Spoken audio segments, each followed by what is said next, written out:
Bien-aimé, shalom, shalom. Napesi yo mbote na kombo na Yesu bisika nyonso ozolanda biso. Tika ete kolo Yesu apambola yo. Toza na mosala moko tosi tobandaki depuis début ya janvier. Tozolobela si la dédicace de l'année 2023. C'est quoi la dédicace? Et pourquoi faut tout ça la dédicace?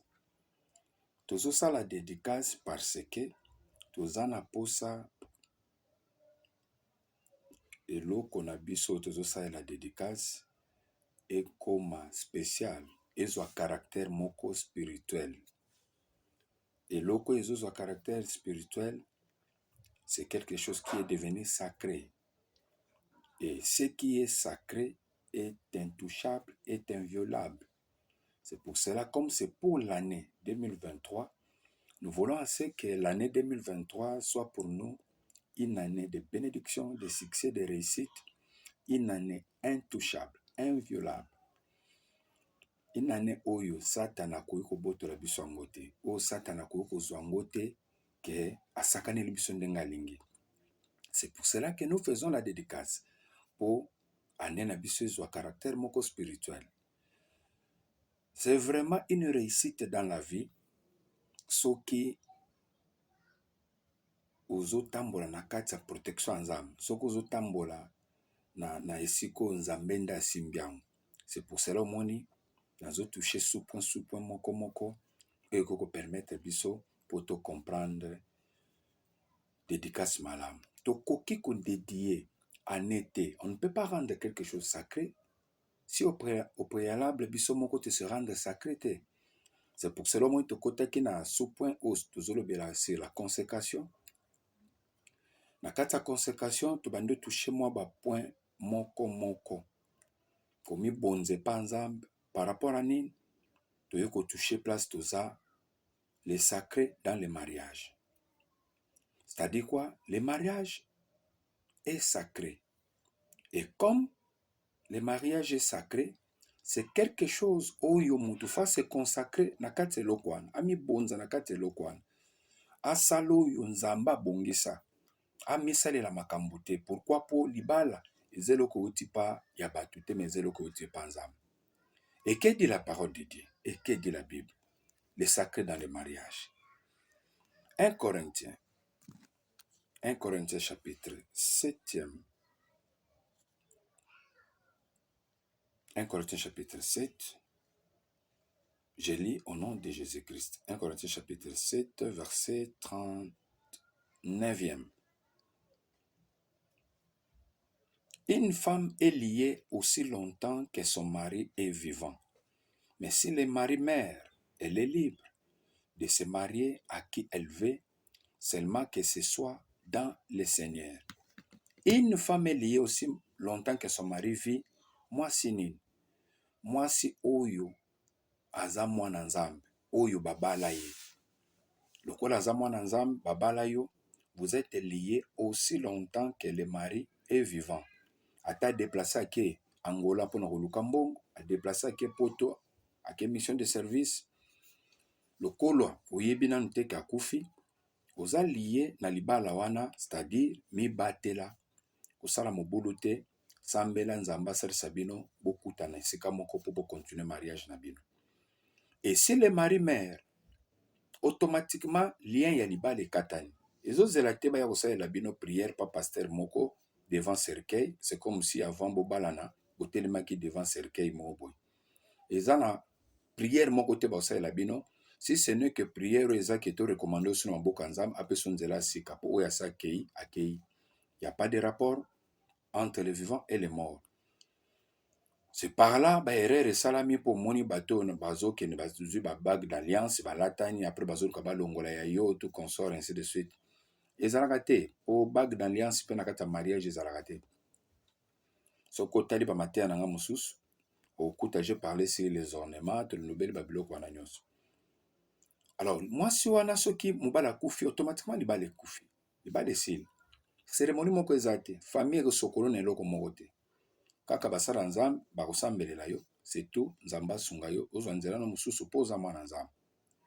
Bible ezoloba Soki mobali wana akufi, elle est libre de se marier à qui elle veut. Akokubala mobali mususu oyo ya alingi. Mais basoki nopesa condition moko. Olingi nani? Ozolingo ki obala nani? Olingo ki omipesa pa nani? Le sacré dans le mariage. Ozoki nomona siko place sacré ezobima. Na likambo etali mariage. Na yo oza mwana nzambe. Soko otali Matthieu elandi. Avant oyo, okuta j'ai parlé. Dans Ésaïe 30, verset 1. Malheur dit l'Éternel aux enfants rebelles, qui prennent des résolutions sans moi, qui font des alliances sans ma volonté, pour accumuler péché sur péché. C'est-à-dire, quand vous faites une alliance de mariage sans volonté ensemble, oza mwana nzambe na kati ya église, nzambe azomona ke oke kobakisa masumu likola masumu. Yo ozomona ke obala, mais pona nzambe azotalo pécheur. Pécheur na nini? Na libala. Musumuki. C'est que ata tango boza katikati na ba relation ya bino mwasi na mobali, nzambe azomona ke kindumba, boza bandumba. Pour nzamba considérer libala wana été. Pourquoi? Ezaki volonté na été. Vous voyez les dangers. Les sacrés dans les mariages. Parce que elle peut se marier à qui elle veut. Conditions zanine. Mais que ça soit dans le Seigneur. C'est ça les sacrés. Les sacrés c'était quoi là? Que ça soit dans le Seigneur. Pourquoi que ça soit dans le Seigneur? Parce que le mariage est une institution divine. C'est-à-dire, ça vient de Dieu. Et où t'es pas mon côté. C'est quelque chose de sacré. Comme la chose est sacrée, il lui faut mutunyo sosanine. Abanga violet en côté. Amisa la makambote. Ils sont intouchables, intacts. Ndenge nzamba tchaki mibeko na ndenge fosa elango que ça soit dans le Seigneur. Là ce sont en Genèse. Genèse chapitre 2 bandeko. Genèse chapitre 2. Bosambela pona biso à chaque fois tous ba idée ya koya ko enseigner bino, c'est ça. Fondement bana nzambe. To ya ko enseigner bino makambo ekoko salisa bino, oyo ekoko bongisa bino bozana na relation malamu parce que nous faisons fonction ambassadeur ya Christ, toujours réconcilier bato na nzambe. Genèse chapitre 2 verset 18e. Que dit la parole de Dieu? La parole de Dieu dit ceci. Il n'est pas bon que l'homme soit seul. C'est ça, ce que Dieu dit. L'Éternel Dieu dit, il n'est pas bon que l'homme soit seul. Je lui ferai une aide semblable à lui. L'Éternel Dieu forma de la terre tous les animaux des champs et tous les oiseaux du ciel, et il les fit venir vers l'homme pour voir comment il les appellerait, et afin que tout être vivant portât les noms que lui donnerait l'homme. Et l'homme donna des noms à tous les bétails, ainsi de suite, ti apesipe moi si combo femme. Il n'est pas, l'Éternel Dieu dit, il n'est pas bon que l'homme soit seul. Je lui ferai une aide semblable à lui. C'est-à-dire quoi? Le mariage ne vient pas de l'homme. Le mariage vient de Dieu. S'il faut se poser déjà des questions, les sacrés dans les mariages. Votre mariage vient de Dieu. Votre situation vient de Dieu. Que ça soit dans le Seigneur. Qui dit dans le Seigneur? Ezala ya bana nzambe. Ya yo libala bala na bana nzambe. Ya yo libala. Eza ya bana nzambe. Ndo moni tobandaki kotalisa. Tobandaki kotalisa nini? Ke nzambe azopekisa bayuda. Le salut vient des Juifs. Exemple kosambela uti pa bayuda azopekisa batu oya liboso abanda na bango makambo. Bokende pa bapagano te bakobotola bino ngai. Nzambe aza tout puissant. Oya sali nguya nyonso satana wana. Mazolo baba kobotola bino nga bokopengwa, bokokende na makambo na bango, bokosala bango baosenga bino. À cause de nini? Ya bolinga mutema, po olinge mutu wana, po bozaka ne ba plaisir ya ba intimité. Dieu a peur de ça, le biba kobosa, bokobosa nanga bokotika nga, e ba Salomo bayoka te bakena basala ba même erreur wana. Que ça soit dans le Seigneur. Pourquoi dans le Seigneur? Parce que bato mibale, nzambe muta saini, asali bango, Adana Eve. Ndambazo ya asali Adana Eve, bango mibale, bazo sambela nzambe moko, bazana culte moko, bazo tambola na loi moko. Ni tete satana koya kopengisa Eve mpo lisumu ekota bazalaki na kirti moko soki nzambe aye bazokutana ne bango nyonso bazogumamela nzambe bazotosa lwa moko bayebi ke bakutana na nzambe ere boye basalaka boye makambo ya nzambe ezalaka boye faute grave kaka satana aye koinduire mwasi na erreur nde asali faute wana. Mais na kati ya vision ya nzambe il a fallu bato mibale bazala bato baza bato nzambe moto aza autere na bango baza na culte chez Dieu baza na nzambe nde ozomona na Genèse tala exemple mosusu nazopesa yo Genèse chapitre 24 mbandeko makambo eza tellement kitoko c'est ça la sainte doctrine. Genèse chapitre 24 bible ezoloba nini nazokoma na verset 10. Le serviteur prit 10 chameaux parmi les chameaux de son seigneur, et il partit ayant à sa disposition tous les biens de son seigneur. Il s'éleva et alla en Mésopotamie à la maison, à la ville de Nacor. Il fit reposer les chameaux sur leurs genoux hors de la ville, près d'un puits, au temps du soir, au temps où sortent celles qui vont puiser de l'eau. Et il lui dit, les sacrés dans le mariage, il lui dit, Éternel Dieu de mon Seigneur, Abraham, fais-moi, je te prie, rencontrer aujourd'hui ce que je désire. Et is de bonté envers mon Seigneur Abraham. Voici, je me tiens près de la source d'eau. Et les filles des gens de la ville vont sortir pour puiser de l'eau. Que la jeune fille que je dirai, penche ta cruche, je te prie, pour que je boive, et qui répondra, bois, et je donnerai aussi à boire à tes chameaux, soit celle que tu y as destinée à ton serviteur Isaac, et par là je connaîtrai que tu uses de bonté envers mon Seigneur. Les filles, comprendre les sacrés place que dans le Seigneur. Les filles, serviteurs, azo invoqué nzam, azo consulté nzam. Seigneur, naza na posa na kutana na mwasi, bande, naza na posa na kutana na mobali, naza na posa na kutana na mwasi, azo consulté nzam, amisalisi yangote. Alobi, fais-moi rencontrer aujourd'hui ce que moi je désire. Poso ezaraki aye, posa ne ezaraki nini. Alandi te po mobali aza na ba favori, alandi te po mwasi aza kitoko makasi. Mais désir ne ezalaki a tombé na kati ya volonté nzam. Que la jeune fille à laquelle je dirai, penche ta cruche, donne-moi de l'eau. Celle qui répondra, bois et je donnerai aussi à tes chameaux, soit celle que tu as destinée. Tu as destiné. Oh, Yozanango, c'est ce que Dieu a destiné pour vous. To eza oyo famille destinée pour na yo. To eza oyo condamnation ba vie na biso ya Satan nde tindi kibino ti bokoya na ba mariage bon. Makambo eza tellement kitoko koyeba ngo et kolakisa ngo bana na biso ba koya na danger te. Les sacrés dans le mariage. Que la jeune fille que je dirais, tozo kutana wapi na kati ya rencontre ya puits ya mai. Qui dit puits ya mai? Puits ya mai, puits eza esiko ezo bomba mai. C'est-à-dire quoi? L'église. Et maï, c'est quoi? Puis de l'église, maï, c'est quoi? Maï, c'est la parole de Dieu. Ce qu'on me sait, que la jeune fille, oya na krisha ye po atoka kape maï. Pour dire quoi? Ya terminé puis à maï. Moi, si on a peaza, na puis à maï. C'est-à-dire, bisous, nous rencontre dans le Seigneur, na libula maï, toyaka kotoka maï, toyaka kozo maï. Ya yo muto kutara na ye, atoka maï te, azape na maï te. Alors, moi, beaucoup maintenant, on a étape, il y a la parole de Dieu dans le mariage. C'est-à-dire, bon, s'applique dans le banzam dans le mariage. Bon, comme on a ndengeni ni po ye azana le banzam bete. Beaucoup, comme on a ndengeni. Aye bete ma banzam bete. Alinga penza menote. Sko bo comme on a ndengeni a s'appliquer na makambo. Ya li le banzam beke beaucoup osa la pe bo sangani bo sa la prière. Ya yo bo sa prière. Yo bo sa prière. Bo kani péché ne prière. Mais kat. Ye bise bo sa prière. Ya yo bo sa prière. Mais pourquoi bo sa prière était?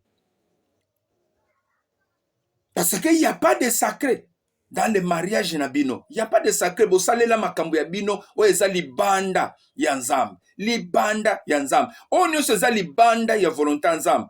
Eza sacrété, eza boulete, eza sacrété. Les filles de la ville vont sortir pour puiser de l'eau. Il y a eu beaucoup de temps na kati boula mai. Ndo moni nzamba azo pekisa bango azo yebisa bango nini. Bomeka na bapagano te bakobosanisa bino ngai nde connaissance bayuda bazalaki nango batamboli nango nazopesa verset moko jusqu'à là nano nakomi to tuna siko volonté nzambe mwasi oyo to mobali oyo nakomi nano kuna te. D'abord rencontre kaka na puits ya mai rencontre ka na puya mai. Est-ce qu'il y a yo tango bokuta inesco na tibo bandi tibo vivre ana okuti ke aza moto aza ko na parole de Dieu aza moto ayebaki makamanza. Si akosaki yo te akosaki yo aza mwana nzambe te ameki mpe koya église me nzoka nde azalaki mwana nzambe te e yo mpo ozalaki mwana nzambe te nde makambo na bino wana esalemaki. Bajeune fille ya mboko bakoya kotoka mai nga mpe natemi na libula mai oyo ye atoki mai wana ye mpe aza na mai nga mpe naoluka nasalela mai na ye na yebiso epesanga mai na yo sadi mwasi na nga mpe akoki koloba na nga mpe na makambo ya nzambe mwasi na nga mpe akoki koyebisa nga papa to priere papa tosala don moko mpe na eglize papa tokopesa mpe offrande na eglize papa tokopesa mpe dimi na eglize mwasi na nga mpe akopesa nga conseil wana ke mbongo na yo ndenge ozwaka sale epesaka mpe dimi mpa nzambe.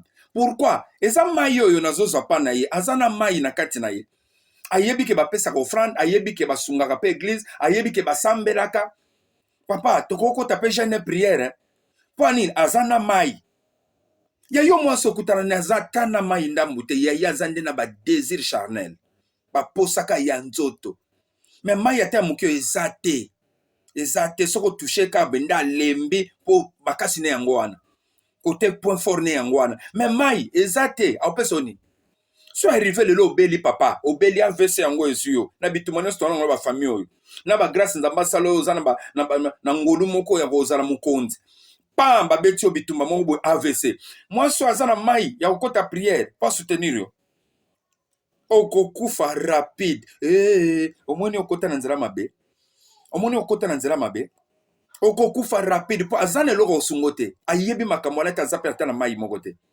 nde omoni kolo azoyebisa bayuda bomeka te epa bapagano mpo bakopengwisa bino bakolongola bino epa na ngai. Bible ezoloba nini?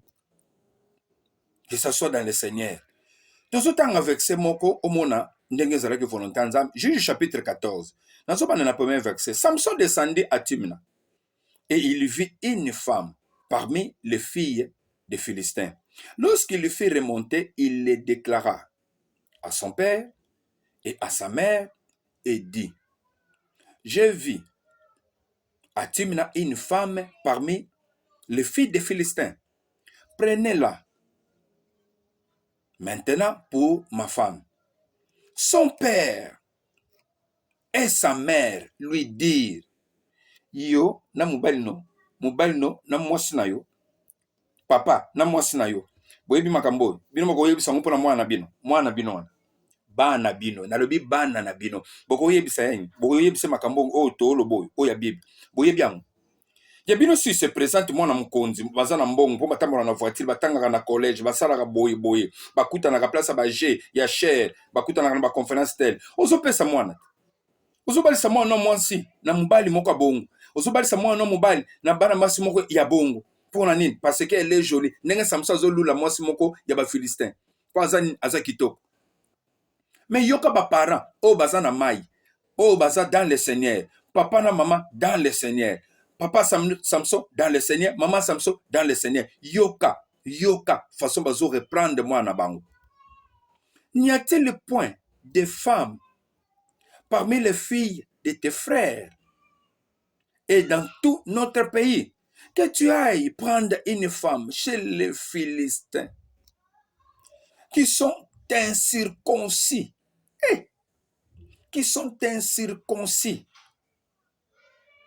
Et Samson dit à son père: prends-la papa pour moi, car elle me plaît.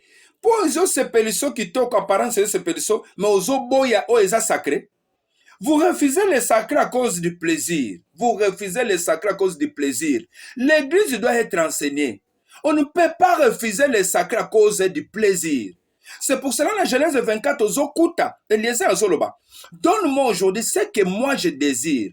Oui, tout ça, c'est désir, nous sommes sur le lango. Mais désir, c'est charnalité, pourquoi? Le mariage. Il y a les sacrés dans le mariage.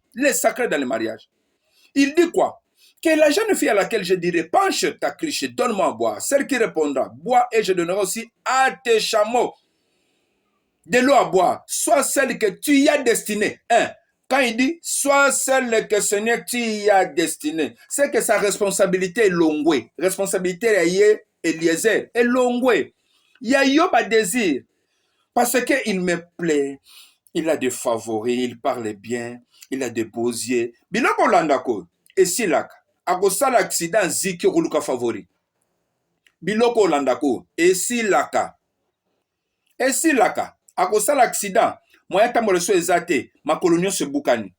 Mais elle est ta femme, supportez parce que aza mwasi na yo osuka wapi biloko wana nyonso esila mais ce qui compte eza destin oyo nzambe atiaki na kati ke ngai na mwasi oyo toza mwasi na mobali ngai na mobali oyo toza mariage biso mibale mpo nzambe alingi yango ndenge nzambe alingaki Adam na Eve nakokoma na place ya kotalisa ke ce qui vient de Dieu ekebeba te bandeko oyo eutaka mpa nzambe ekebeba te couple ya Adam na Eve ekutana na vie satana ya fresh vie satana ya sika ana bato mosu akobundisa na mokili te aka na Adam na Eve oyo esengeli abeta po aganye akutana na mariage na bango ameki adétruire nzambe aye kointervenir tia intervenir apesi na sali Genèse chapitre 3 15 à 16 apesi na sali alobi na nzela na yo mwasi ekebotama oyo akoya kosala nini koekrase satana batiembala mo promese ya Yesu ebandeli wana na problème ekomelaki bango okobota na douleur babakiselo douleur okolia na motoki na yo na solution ya Yesu pa ya kosauve bato nyonso mpo bazwa solution ntango oza na Yesu nini eleki malgré faute basalaki solution ya Yesu eleki monene eleki nyonso mais pourquoi intervention eye parce que le mariage eutaki epa nzambe ya yo ezowuta wapi ya bana na biso bolingi bosalisa ezowuta wapi nani moto azotera mariage wana nani azokende kostimule yango mpo esalema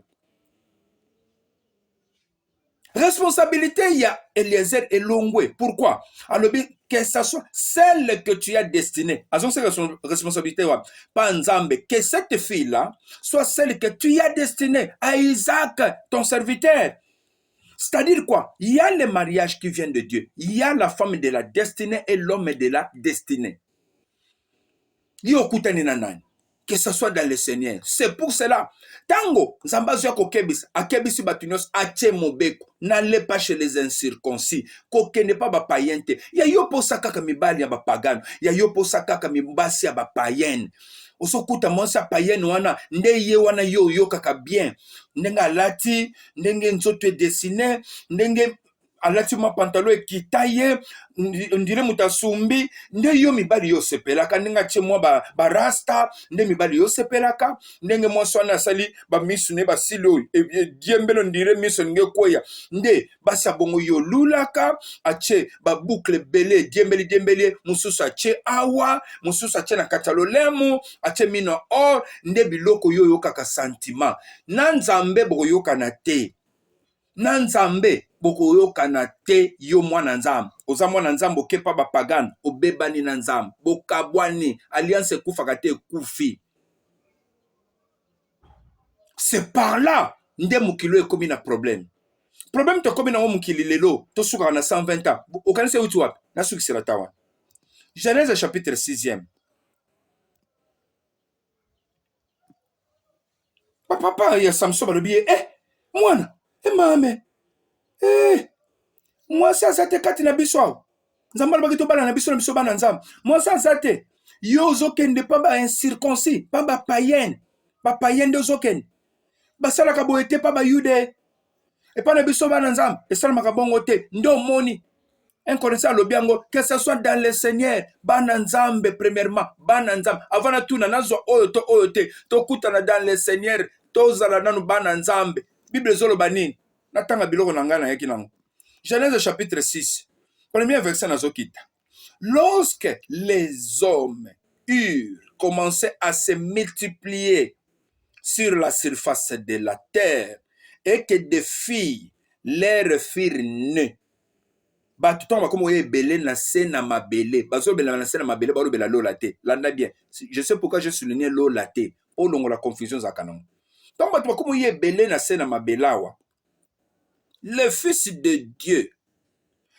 na kati ya bato koyo ebele eza na bato oyo nzambe mpe abengaki oyo bakomaki kosambela oyo bakomaki kolanda position ya nzambe kozala na makambo ya malamu ndenge nzambe alingaka bible ezoloba le fils de Dieu virent que les filles des hommes,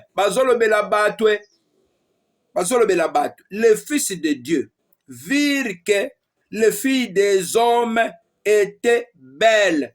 Bazolobela batwe, bazana mai na makila na nzoto. Nde bisika bato ebele bakomisango ya ba ange.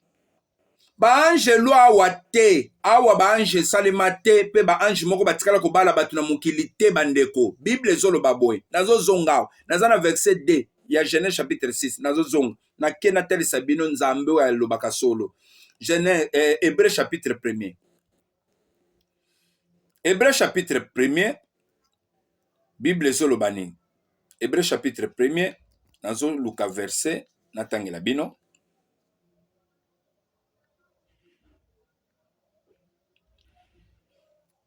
Dans verset 5, Hébreu chapitre 1er, verset 5. Car auquel des anges Dieu a-t-il jamais dit, tu es mon fils?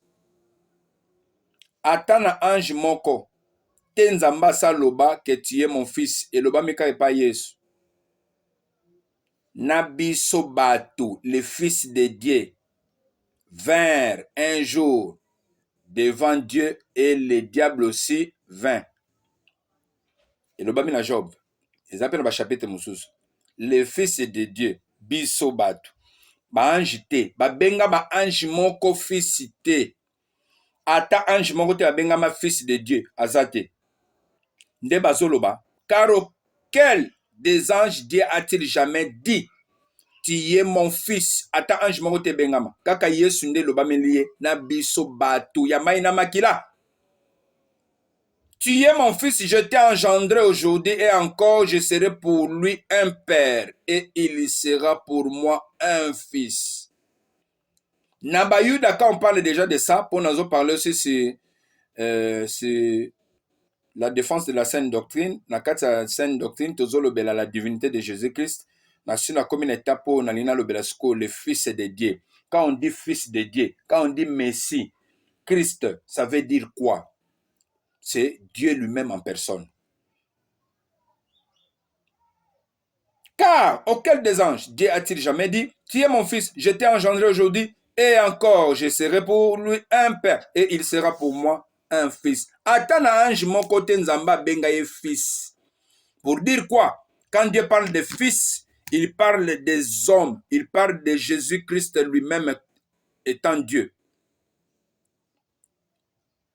Et nous, batoto ndime lié. Nde Bible zolo bela biso bat. Je crois, nazongisi yo, na connaissance exacte. Maintenant, on a évolué. Tango bamoni, batu ba ye belé, bamisu babande osambela. Bamisu ba osambela te. Et ça li deux groupes. Ba oya nzambe, ndenga bela ponaki kota nzambe asali avec révélation. Caïn a tombé kota Satan a pas boy ko nzambe aki abomi abel. Satan a possédé.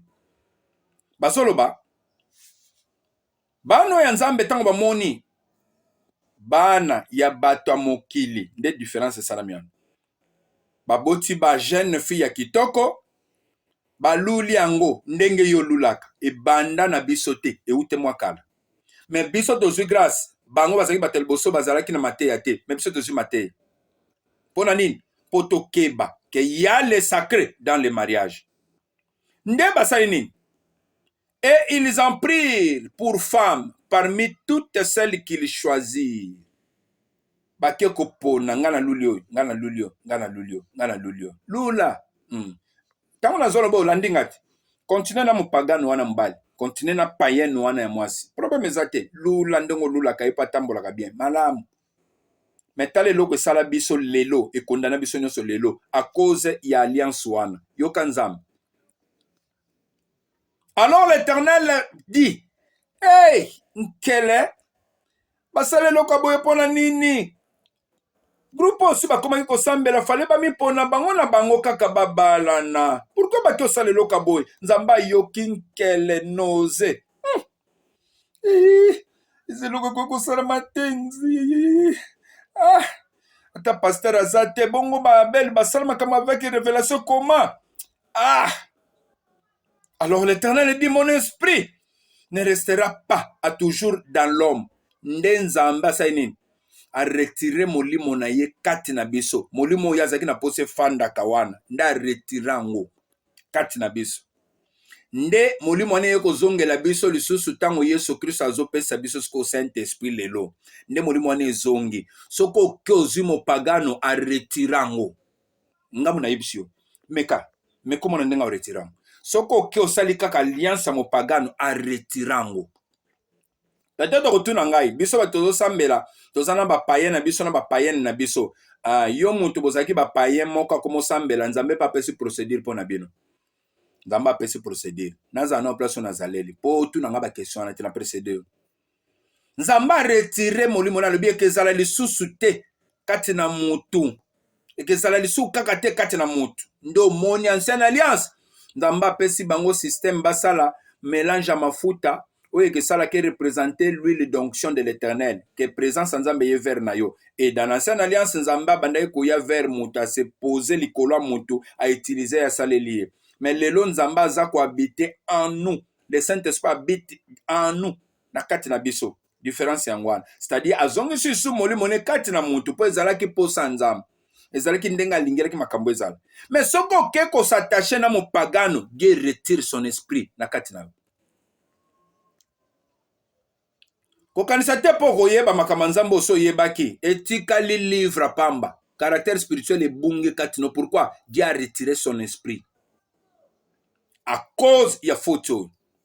Bible zoloba mon esprit ne sera pas à toujours dans l'homme car l'homme n'est que chair et ses jours seront de 120 ans. Au moins place to comme na 120 ans. To bande ko vivre ba age belé non mona ba Abraham wana ba vivre ba age belé bazo sala presque un siècle a okufate aka makasi bo pikiri kipa nzoto e aka mais lelo to suka na 120 ans et puis pour les kaba 60 80 ngo bibe talisi ezabe echelon moko ya GT ya makasi. Mais pourquoi nous sommes réduits à 120 ans? À cause ya alliance ya ba païen na bananzam. Ça nous a causé du tort depuis Genèse. Nde lelo to kufa na 120. Nde lelo za na condition ya punition à 120 ans.